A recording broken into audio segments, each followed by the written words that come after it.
Fala, filhotes, vocês estão vivos? No vídeo de agora nós vamos falar um pouquinho sobre o que é episteme em Michel Foucault. Lembrando, episteme é um conceito de origem grega. O primeiro a usar esse termo foi o Platão para diferenciar o conhecimento científico, o conhecimento filosófico, da doxa, que é a opinião. São três tipos de conhecimento, segundo Platão. A pistos, ou seja, o conhecimento fundamentado na fé. A doxa, o conhecimento fundamentado na opinião. A opinião é igual ao nosso fiofó, todo mundo tem o seu, o de vocês, porque o meu de ninguém tem, né? Então, opinião é doxa, né, em grego, e varia de indivíduo para indivíduo, e a episteme é algo que visa a universalidade, ser válido para qualquer um, em qualquer lugar, em qualquer tempo, para qualquer pessoa. Então, vale em qualquer tempo, em qualquer lugar, para qualquer pessoa. Busca a universalidade, a episteme, conhecimento científico.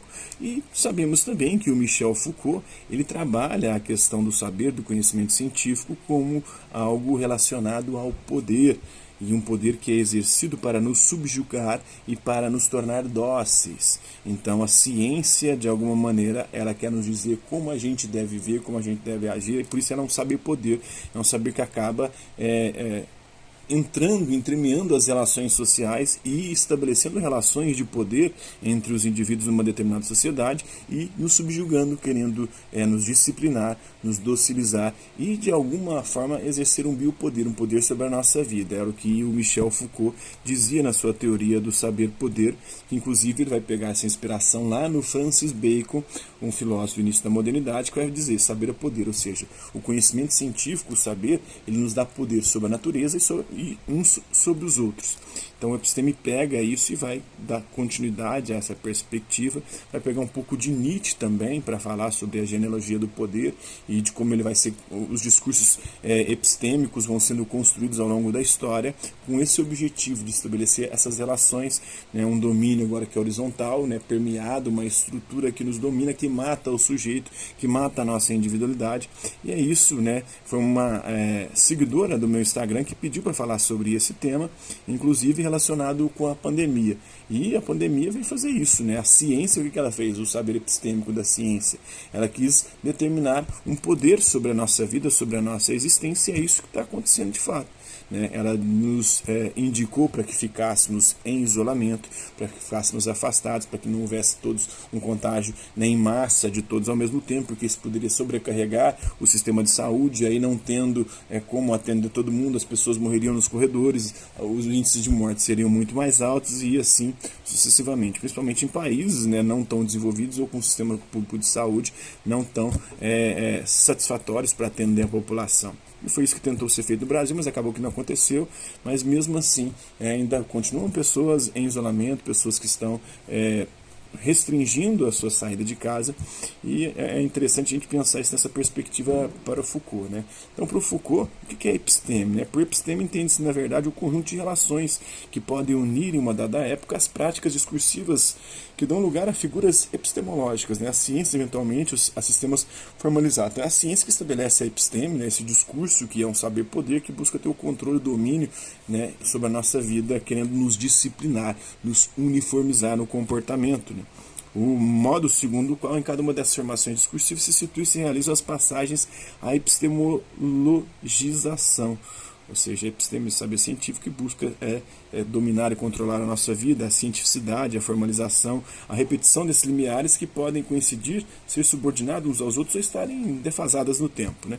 As relações laterais, então, lembrando que até a modernidade o saber era vertical, de cima para baixo, né?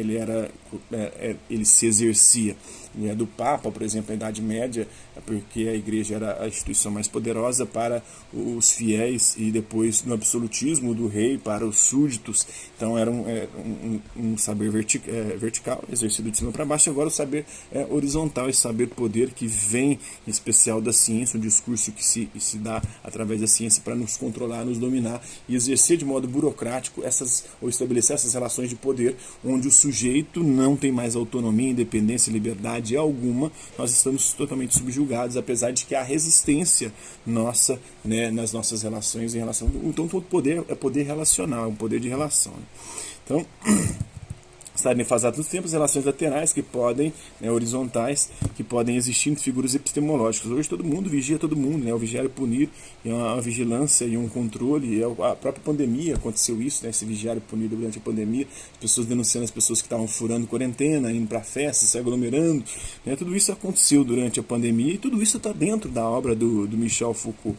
Estarem defasados nos tempos, relações laterais, né, que prende a práticas discursivas vizinhas mais distintas. A episteme é uma forma de conhecimento, um tipo de racionalidade que, atravessando a ciência mais diversa, manifestaria a unidade soberana de um sujeito, de um espírito ou de uma época, né?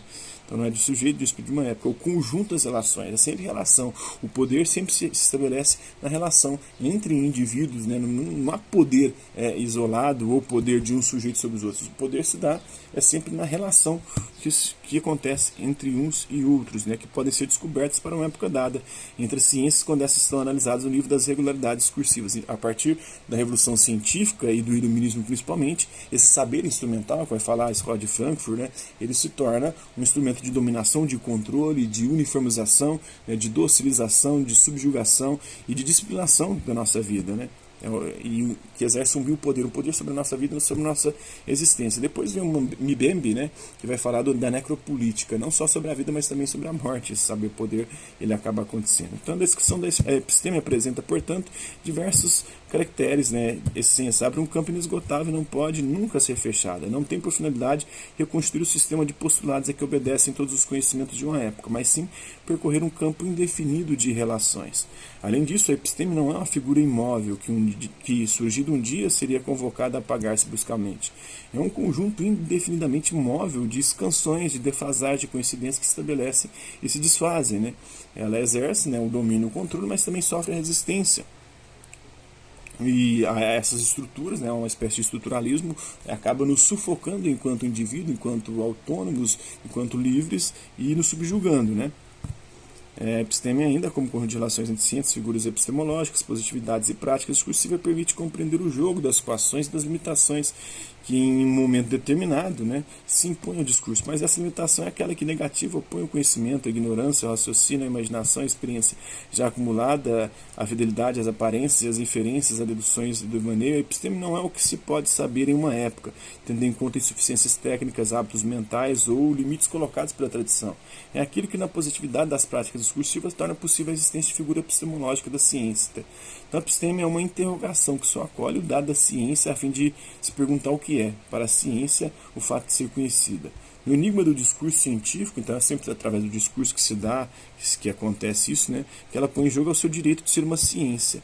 É fato de que ele existe, é o fato que ele existe. E o ponto onde se separa de todas as filosofias do conhecimento é o que ela não relaciona tal fato à instância de uma doação originária que fundaria em um sujeito transcendental, como queria o Kant, né, o fato e o direito, mas sim aos processos de uma prática história de controle, de dominação. Está na arqueologia do saber. Ele faz uma arqueologia do poder, mas faz também uma arqueologia do saber, o Michel Foucault, e vai mostrar como há essa relação entre o saber e o poder, como o discurso científico é um discurso que se torna dominante, que estabelece essas relações de poder dentro de uma determinada sociedade e que buscam o controle, a dominação e o poder sobre a nossa vida, sobre as nossas ações, sobre as nossas escolhas. O próprio Foucault ele vai questionar isso sobre o discurso patológico e normal, né? O que seria normal e patológico, o que seria doentio, o que seria saudável dentro das relações sexuais. Ele que era homossexual e muitos dizem que inclusive ele se recusou a submeter o saber-poder na época, ele morre na década de 80, agora eu não lembro se foi de AIDS ou não, mas ele disse que ele se recusava a usar camisinha porque ele era um questionador, um grande crítico, ele queria resistir a esse saber-poder, queria dizer como a gente deveria se comportar sexualmente, né, usando esses métodos de suposta proteção, que na verdade era uma forma de dominação sobre a nossa vida. E hoje ele com certeza, se fosse vivo, acredito que ele questionaria o padrão, o modelo, né, que eu falei sobre Thomas Kuhn, mas essa ciência que determinou as pessoas que ficassem isoladas, que se submetessem, subjugassem um suposto discurso científico que seria para o nosso bem. O Foucault era um crítico desse tipo de coisa. Inclusive, a direita, a nova direita, que é negacionista, crítica da própria ciência, vem desse pós-modernismo. O Foucault é um dos pais do pós-modernismo que questiona a ciência e estabelece uma visão meio que relativista em relação à própria ciência. E depois a nova direita, essa nova direita neoconservadora, que é negacionista, que critica a própria ciência, que nega, por exemplo, que a Terra é geoide, né, e diz que a Terra é plana, que defende o geocentrismo, ela está sempre questionando a ciência, questiona a vacina, tudo isso como um saber-poder que quer ter o controle sobre a nossa vida. Eles beberam muito em Foucault. E hoje eles são negacionistas, por exemplo, da pandemia, também graças, em grande parte, ao pensamento de Foucault, que questionava esse saber-poder da ciência que quer controlar a nossa vida e dizer o que a gente deve ou não fazer, estabelecendo relações de poder, estabelecendo que uns passem a vigiar e querer controlar os outros, um controle agora horizontal, não mais de cima para baixo, porque está todo mundo vigiando todo mundo, né? E quem foge disso é punido, acaba se lascando, porque é denunciado, a sociedade o vê com maus olhos e as relações de poder vão se estabelecendo aí de subjugação, de dominação e de controle. Então espero que tenha ficado compreensível aí. Hasta la vista, e até a próxima.